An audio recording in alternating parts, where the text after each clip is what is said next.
This was a formal apology from the Pope on the traditional lands of many of the people who were affected. The Canadians had a system in place which had echoes of the stolen generation policies that Australia had in place, where Indigenous children were often forcibly removed from their families and sent to these boarding schools, many of which did not allow them to speak in their native tongues.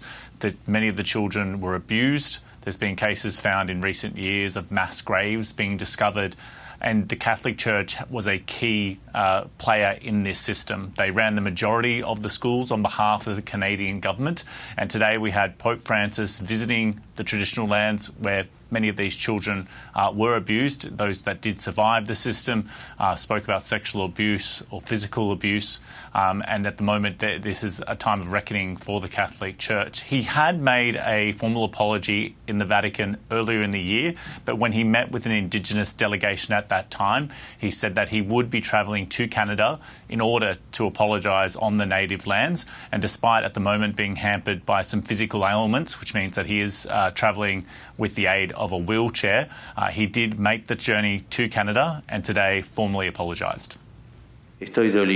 I am sorry. I ask forgiveness in particular for the ways in which many members of the Church and of religious communities cooperated, not least through their indifference in projects of cultural destruction and forced assimilation promoted by the governments of that time, which culminated in the system of residential schools. Carrington, what happens from here?